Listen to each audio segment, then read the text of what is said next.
Maligayang pagbabalik mga kasolid, ang paghahamon ni Wonderboy Carl James Martin kay Angas ng Pinas, Cuadro Alas, Janel Casimiro at ang bakbakan sa pagitan ni Devin Haney kontra dito kay Jose Carlos Ramirez.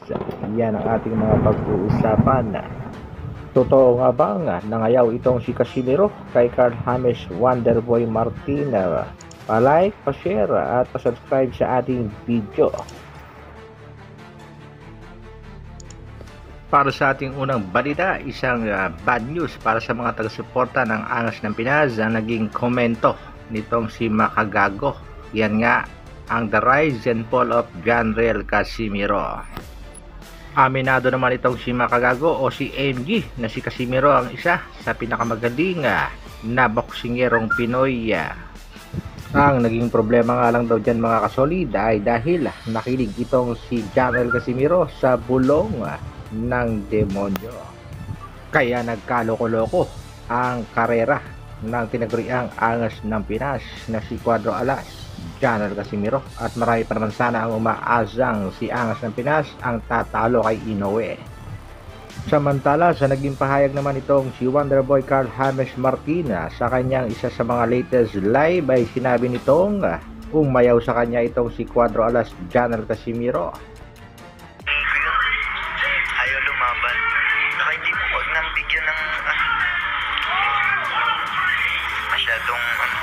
Okay na yun, tahimik na siya, tamang pahinga na lang siya. Gaano kaya katotoo ang mga binitawang salita ni Wonderboy? Sa kabilang balita naman mga kasolid, bakbakan sa pagitan ni Devin Haney kontra dito kay Jose Carlos Ramirez. Pero bago natin pag-usapan yan, panoorin muna natin kung paano winasak at pinabagsak ni Ryan Garcia itong undefeated na si Devin Haney sa kanilang naging bakbakan. Ilang beses nga binabagsak nitong si King Ryan Garcia itong si Devin Haney. Ang matindi nga lang dyan mga kasolid, kahit natalo si Haney, nabawi pa rin ang pagiging undefeated. Pero ayon dito kay Robert Garcia, ang kasalukuyang trainer nitong si Ramirez, delikado nga daw itong si Devin Haney sa kanyang magiging laban kontra dito sa kanyang alagang si Ramirez. Posible nga daw kung ano ginawa ni King Ryan Garcia kay Haney ay ganon din ang sasapitin nito sa kamay nitong si Ramirez. Ang kanilang bakbakan mga kasolid ay gaganapin ngayong May 12. Si Ramirez sa kasalukuyan na may katadang 29 wins, 80 knockouts, merong 2 talo. Itong si Haney kahit may talo sa record, is still undefeated pa rin.